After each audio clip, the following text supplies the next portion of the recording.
Thank you for tuning into Zim News Beat TV with Robert Tapfumani. Right, and it's totally big from college. Yeah. Anditi ka kwakuri sei? College ngoribo. Kwanguri bo. Yeah. Anditi wakabuda rini? Ndabuda muswa 18 April. Ndimakaburiswa here ne Aminist. anditi. Yeah. Uri imomo uchinzwa kuti zita rako richishedzwa pane vana. Wakanzwa sei ende zvakasvika sei kwauri kuti uri mumwe wamwe vari kubuda? Munotounganidzwa mazita otanga kushedzerwa kana wakasevha matems anenge achidiwa. Unenge wakubuda vanenge vachitarisa nemhosva dzako dzawakapara. Saka inini apa ndakashedzerwa zita ndakafara singaiti ndautomboendawo nyika iruwaniko munosangana nevamwe sezvo ndane long time sandasangana nevamwe. Anditi mhosva yakanga yakupinza mukati ndechi Ernest? Assault nephysical abuse ndodzanga ndichisevha saka ndaifanira kusevha pa13 months kana wakuweka wabvisa remission ndaifanira kusevha 8 months 20 days then ndandasarwa about 42 days ndo pandakazoreliswa. Unofara singaiti. Anditi right. Uri imomo mukati ngatimboenda pamuswa wakasendenswa kunzi 13 months. Wakanzwa sei? Zvinorwadza. Zvinorwadza, zvinonetsa kuti uzvitambire. Unotozvitambira kana watozosangana nemacounseling akaita severehab nevechaplain ndo vanotozokwanisa kuti utosetla utokwanisa kutozogara utongozvitambira kuti handozviripo ndautongosevha ndipedzi. Anditi verehab yava necounseling vanenge vachikutichi vasokutaurirai kuti vanokuticha especially verehab ine semhosva yangu ndakapara ndakadhakwa saka vanenge vachikukanselai kuti musiye zvaita zvekuabhisa madrugs. Vakatondibatsirawo mulife because ndakatokwanisa kutoita sei kutosiya madrugs. Then vechaplain vanokudzidzisai kunamata, vanokusympathizai nekuita sei nekunamata.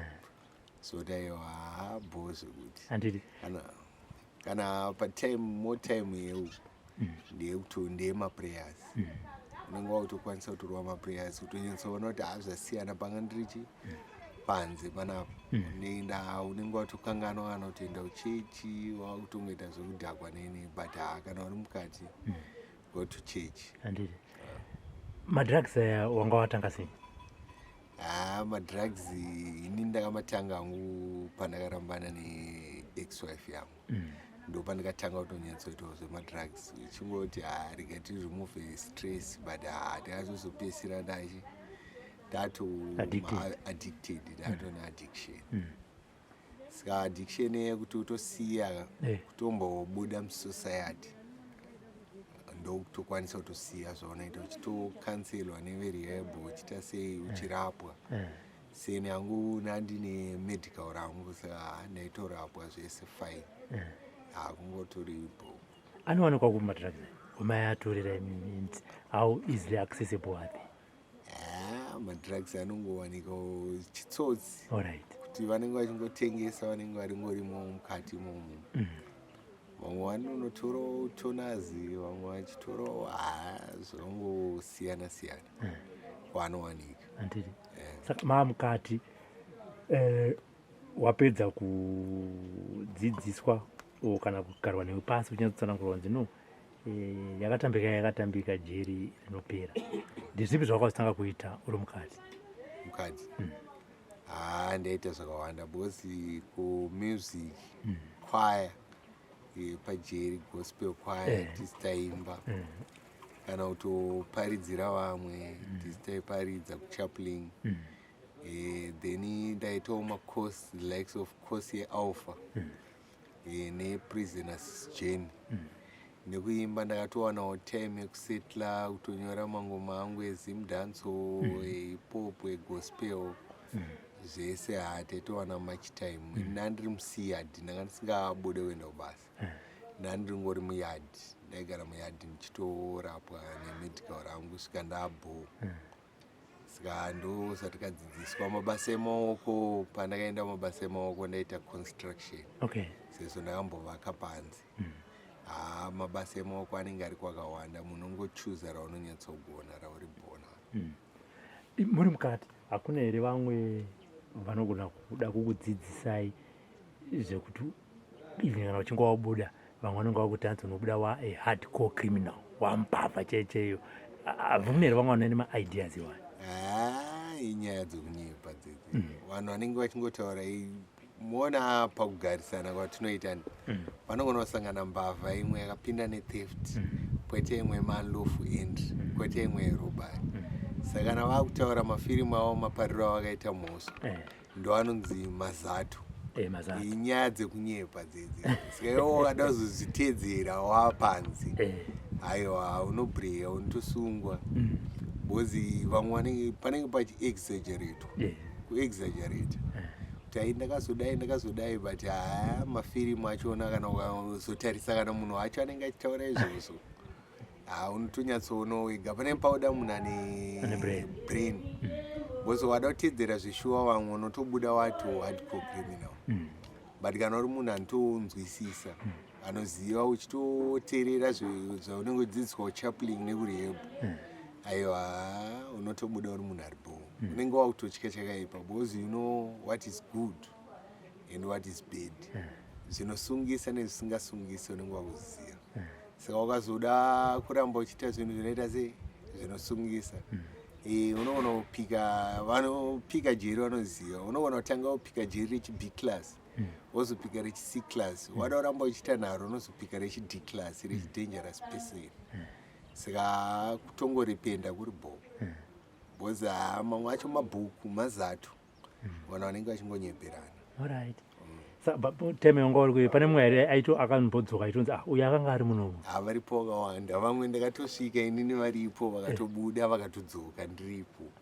Hanzi chii chinenge chinetsa kufunira? Aiwa vamwe vanenge ndo yanga muchataura yemahardcore criminal vanenge vachiteerera mabhuku mazato kuti ndakazodai. Saka iye paanobuda netageti yekunoti pakafa. Paanoenda papa anenge asingazivi kuti system yachinja, wasvika ubva atogwejwa ubva adzoka futi mukati. Vamwe vatori vana veipapo kutoti andozikana kuti pagore we anogona nguva yakanaka 4.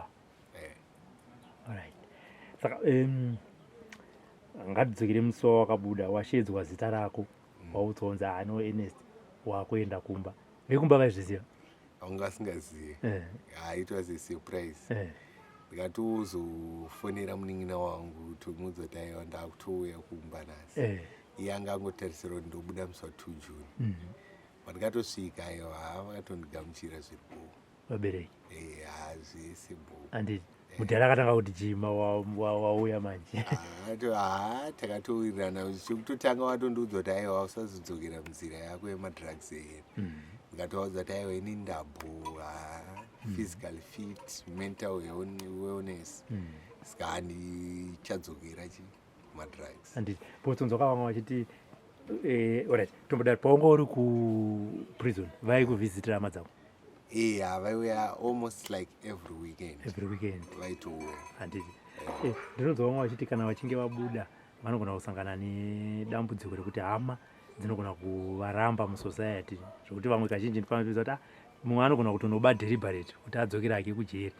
Handiti iwo pashamwari dzavo kandi pakomana wako wakabuda navo pane rakamboti shamwari ni kunoku zvakandoomera handina kubude hama dzangu dziri kundiramba? Pandisati ndatombosangana neshamwari dzevanhu patakabuda pese vandakabuda navo vemuno muGlendale. Aiwa handisati ndasangana anodaro, vanhu ise vakatogamuchirwa dzimba dzavo dzanga vakapa. Handiti hauna here ndoziva kuti muGlendale ndo makaparira mhosva handiti ndo maunogara uri muno muGlendale pawakadzoka nzvimbo idzi uchiri kudziziva handi muna ati mabhesi kunotengeswa madrugs kawo ende dzimwe shamwari dzako futi dzawaitamba nadzo dzakazoita kuti upinde mumadrugs dzichiriko muchiri kumixe? Maya handisi kumixa. Plus ndakatodzoka zvinhu zvacho zvakachinjwa, maone mabhesi kwachona kutorina mabhesi zvakapwanywa zvese zvimabhesi zvizhinji. Asi pashamwari dzangu dzandaitambawo nadzo dzataita nazo zvemadrugs, aiwa ndakatodzoka vamwe vacho vatoripenda vachatoita izvozvo vakutoendawo basa. Ndakatoshamisika vaitonditi kwanga usipo achiendawo basa, watonditengera madrinks vachaita zvemadrugs. Handiti musi wakabuda vabereki vangachiziva kuti uri kubuda kana kuti zvakafamba sei? Aiwa, unga usingazivi, it was a surprise. Zoti ndakatozofonera munin'ina wangu ndichitomudza kuti aiwa tariliswa pataimu yandakabuda panze. Aitoti kuendawa ndichitomudza kuti aministi, anga asingatozivi zveaministi. Ndakatozonyatsovaexplainera ndatosvika kuba handiti haindi vakanditambirawo zviripo vese, hapana chandingamboti ndakatadza kubatwa po. Vakatonditambirawo semwana wavo angatotadza asadzokawo zviripo. handiti inotowanzwa vamwe vachiti chinowanzira kuti munhu akazhinji apare mhosva adzokere futi mujeri kusagamuchirwa nehama.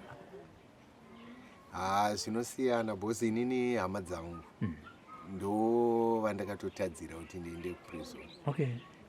Saka vaiuya kuzoti nditopari asoti ndandatorwa excessive drug izvo kudaro ndobva ndazonetsana nemunin'ina wangu handiti nekutukana nasisi wangu ndo panaita physical abuse neassault. But ndo vanhu vakatondigamuchira pandakatouya tikatowirirana ene ndo vanhu vaizondiona visit ndiri ikoko almost like every weekend ndaitozondowana visit pamwedzi vaigona vaika 4 kana ka 3 iwazondiona taitowirirana plus rehab yekusaidi uku munotogariswa iwewe kana wakaita difference wakaitadzirana nevabereki vako kana hama dzako pane verehab center kuti vanotokukansila ipa vanouya kuzokuona okusanganisa iwo nevabereki vako maisanganiswa pamwe chete tosanganiswa pamwe chete wotokumbirira regerero zoti kana wadzoka kumba pasina zvinoita sei zvinonetsa. Inini chandakatongotsurwa chete chatongosvika nemudhara wangu kuti ukuona kuti mhosva iya wakapara nekuda kwemadrugs chisiyana nezvemadrugs kana shamwari dzinoita nezvemadrugs wasiyana nazo ndo zvakangoitika pandakasvika. handiti saka sekutaura kwakaita mudhara kuti shamwari dzinoita zvemadrugs siyana nadzo, iwewo neshamwari idzi muchiri kutamba mese? Aiwa, shamwari dzandaito ndo zvandambotaura kuti shamwari dzandaitoita zvemadrugs nadzo ndakatosvika 2 dzakutoshanda hadzichaitoita zvemadrugs, dzakatonditambira nemadrinks chitosvika kuti aiwa madrinks totoziva kuti madrugs wakasiya neperiod yawakapedza ndo advantage yawakatoita usingasangana nemadrugs itori advantage yawakatotora. Isu vamwe takatosiyawo tatorwara takatomboenda vakatoenda kumachechi vakatoshandirwa kuti vasiye madrugs. Saka ini ndakatoitawo happy kuti aiwa kana vakomana vandaingotamba navo vakatosiya zvichitongori bhondo vandototamba navo ini ndenge chitovaudзirwawo zvakaipira madrugs because ndakadzidzira zvakawanda panga ndiri kurehab munenge mutodzidza plus chaplain tori nemakosi akawanda ekuita unoona kuita alpha prisoners journey ese macertificate munozongopiwa namapasi. Saka ini nditori nawo ndakatopasa ndotokwanisa kutokansela vanhu vanoita vanenge vachiabusa madrugs ndotokwanisa kutokansela kutogara navo. handiti zvitoripo jeri rinorwadza? Jeri rinorwadza jeri rinorwadza ndochokwadi. Jeri mahwani unenge wakabatwa pfungwa saka wakatofungana zvinenge zvichiitika panze unokwanisa kutorwara. Jeri chandoda kungotaura ndechekuti kujeri kunokundwa nekunamata. Unofanira kuti unamata everyday kutotsanya unototsanya uri mukati kutsanyira upenyu yeo life because kunorwariwa pakatomboita outbreak yekorea saka utokunda vanhu vanotomborwara watoita fever sevanhu vanenge muchirarama makawanda museo wana akatobatwa neflu inokwanisa kutobata mese saka kolera yakatongobata wani inotobata kana munhu wese saka panenge patokundwa nemunyengetero ndo jeri kunorwadza because unenge uchifunga brain but unotopedzisira kutojera sequence yacho wakutoziva kuti tikamuka makuseni totongorwa foreign uenda paporiji torwa foreign uenda kusadza masikati foreign urwa sadza ramanheru ma4 tatovharirwa masero unotopedzisira watozoadopta sequence plus wakawana vanhu vaunonyatsowirirana navo vanenge vachitokanselawo iwo paunopanika iwo uchikwanisa kutokanselawo mumwe paanopanika aiwa zvinonge zviri bo anditi ndakazonzwawo chimwe chinhu pawakabuda baba wako vakandifonera vakati mukomana uyo makamboita interview kujeri uyo abuda vakanga vanzwa nani kuti akambosangana mujeri vakanzwa vakanzwa nevanhu bcause video rakatenderera plus inini ndichitangosvika ndikatoriwanawo muvanhu ndisangatosvika kuumba kwacho wakapfeka uniform yecollege ndikapfeka uniform yecollege ndikatoriwanawo muvanhu anditi ndichitovaudza kuti aiwa handichakupaire panzi ndopatichazonyatsoimba bcause panzi ndopatowanawo access yekuenda mumastudio mukatiwo zvanga zvitunguriwo zvepopai ndakatojumwawo mukati ndakasikatoziva handiti ndakazonzwa baba kwako kuti mukoma inini ndiri kukumbira kuti mukomana asadzokere futi kumadrugs zvingaitwe sei naye mukoma because izvo kwandiri ndakazvigamuchira uye zvakandifadza kuti ukanodza kana mubereki achitoendera mwana pamberi handiti mazvori iwo baba wacho vakakudzera kuti ndafonera mukoma ropai vanga vasinondiudza kuti ukudiwa handiti saka handiti iwewe enes uri kuona effort iri kuiswa nababa wako handiti mazvori kuti ubve mune zvemadrugs because baba vari kuda kuona future yako pamberi yakanaka unozvionawo sei neeffort iri kuiswa namutare aiwa zviri boy ndotovatendawo because ndega pane pazvinotombondikurirawo but mudhara wangu vanotomira neni because pandakatomboenda urihebhu chaiwo ndo vainotomira neni kana pandakatonzi ndasendedzwa ujeo ndo the first person akatotanga kuvhizita asi ndiwe festival aiwa ndiri uri second festival mukomana wati musikana festival mukomana handiti saka iye mukoma wako achikuona uchiita zvemadrugs aitiwo chipa nguva iyo mukoma wangu antondikansela wese iye atori past saka atode zvese izvozvo anenge atondoudza kuti auya ugare neni kana zvanetsi tomuudza kuti aiwa ndichauya kuzogara newe hama dzangu dzese hapana anoda kundiite zvemadrugs ende zvakungofanana family kwedu triple 4 inini mukoma wangu munin'ina wangu nasisi wangu vese masobhasensi inini ndindaitoitawo zvemadrugs ndiriwayo saka vese hakuna vanotoisa effort pese pavanongonzwa unonzi parudodiwa counseling yondisete zvemadrugs kana kuenda urihebhu kana kuita sei vanotoisa effort handiti saka uri kuronga kuita sei manje izvinezvi ava wabuda manje wadzoka kuvanhu waufunga kuita sei neupenyu hwako apa zveupenyu hwangu nditomboronga kutotsvaga basa ndochinje kutanga part time ndo yanenge ichitawo zvemusic ichimboimbira vanhu handiti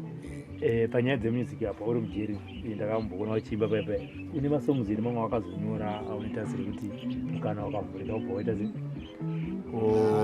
ndakanyora masongs about 120 akawanda ndina song randisina masong ese zoti kana ndakatongoudzwa kunzi pane zvakati ndotokwanisa kutoimba saka kuno kugrande kune mastudios ere evanhu vanorekoda kuno kune mastudio about 3 andongozikanwa ndine imwe yandaitoshanda nayo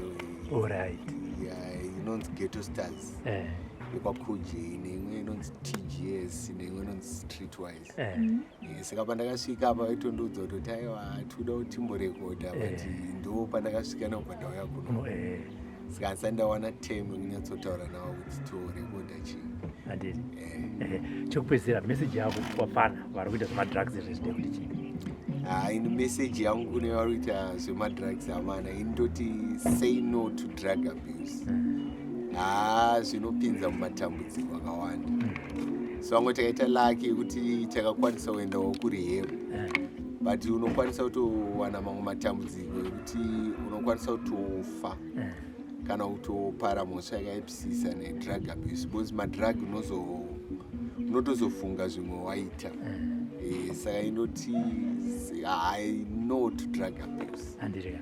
Aiwa, thanks. Usabuse madrugs amwe. Andiriya. Noparira kuti mukomana ticharamba tichingobatana. Tinoona kuti mumwedzi iri kuteera iyi munhu anonzi Ernest ari kudhivhelopa zvakaita sei. Because takasangana muri mujeri, tasangana muchangoita sei, muchangobuda. Takuzona pamberi apo kuti mukoma Ernest zvakamira sei. I hope handizonzwa dhara achindifonera achiti mukomana waye atanga zvakare. Aiwa mai. Andiriya. Achatokufonera achitaiwa mukomana apo. Andiriya. Iripo mukoma Ernest. Ndafara kukuona.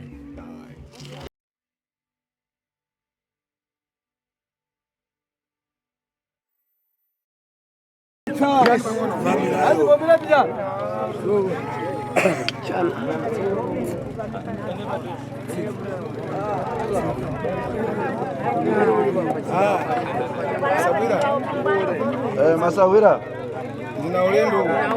ndine rwendo uru vaenzi vandatambira ava vaviri ava vanogara muno mugirendero ndatambira lero ndina nkhani yawo asi ndavatambira nhasi ndine nyaya yavo nkhani ya mwana achei panyaya yemwana wake mukomana uyu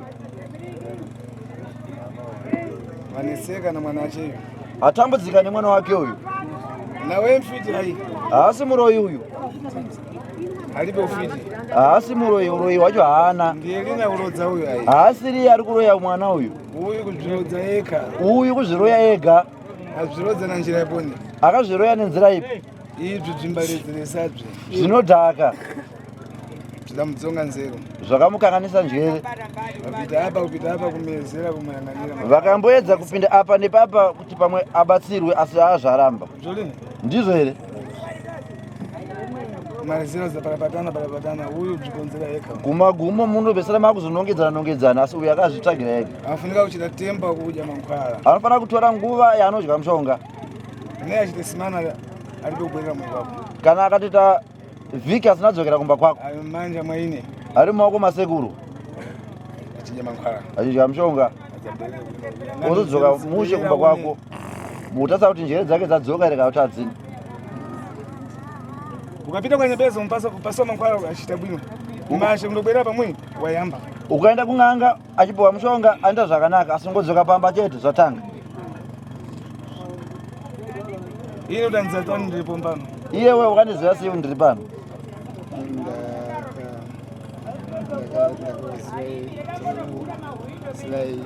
Vakandifonera. Dambira mwepo. Vakafonera imimi. Ndo pandavati kana muchigara kuGlende uchifonera isekuru Nyangatayani ndo vanogara kudhuze. Ndatambira. Ndavagamuchira. Tinotenda sekuru. Ndifuna nimutambise uyu. Ndoda kumbatsira uyu. Abwera na kunjira kuna mwepo palibe nechi anja ndifuna nenkuku yake. Auya nenzira yekwamuri handina chandiri kuda kwari kana huku yake kana chimwe chake cheng'ombe kana chii chake. Tinotenda. Ndoda kumbatsira uyu. Asabwerere pomwe na fara una mwepo. Azodzoka zvekare neshoko kwamuri. Tinotenda sekuru. Una mafara? Une mashoko here? Yego na mafara? Une mashoko here? Ine wandiziya? Takasangana kupi?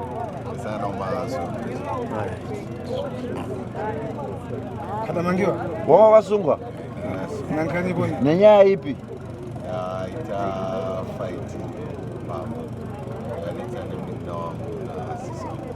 Iwepo kutengereni mtumitu.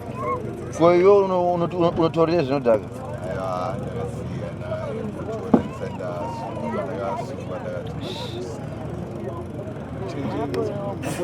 Chichenjera muzvikuru usarambe uchitaura zvauri kuita izvi. Mwaipa?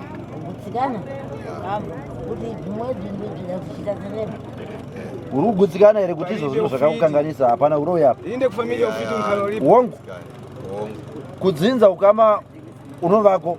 Maships nawe tofiti. Asi zvauinazvo hazvisi zvouroyi.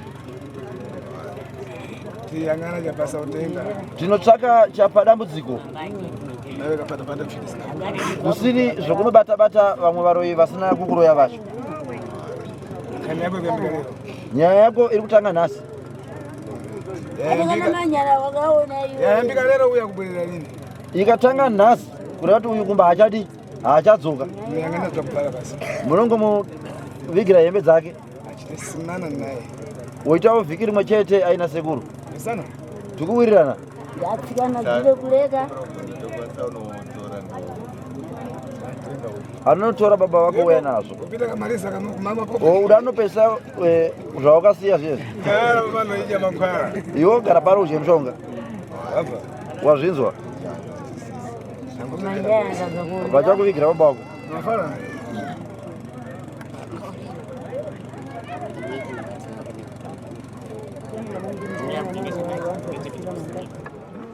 Apa kukunyepera kutokuedzesa chisanchi Oh, mbobweni. kuedzesa chi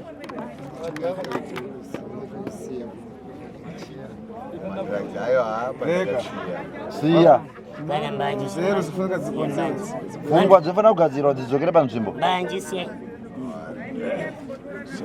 zvakanakai Chidabwino nzikuru. waita zvakanaka muzukuru Ese ulendo tautambira. watsigira vaenzi tavagamuchira tinotenda sekuru zvakanakai bebulibe sahulibe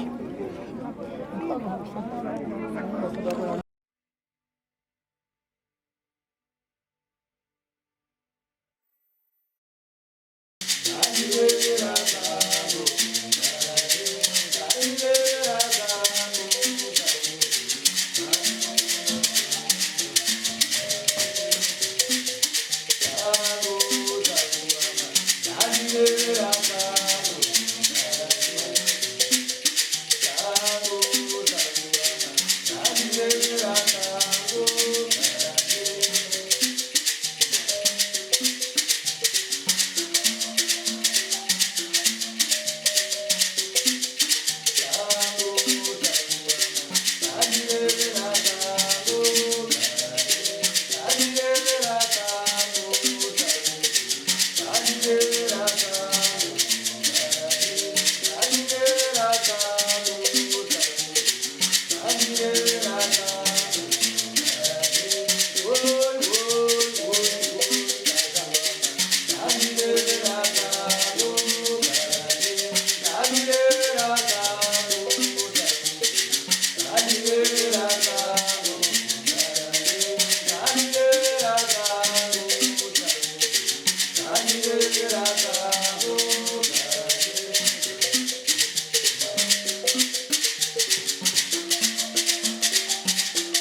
Hallelujah.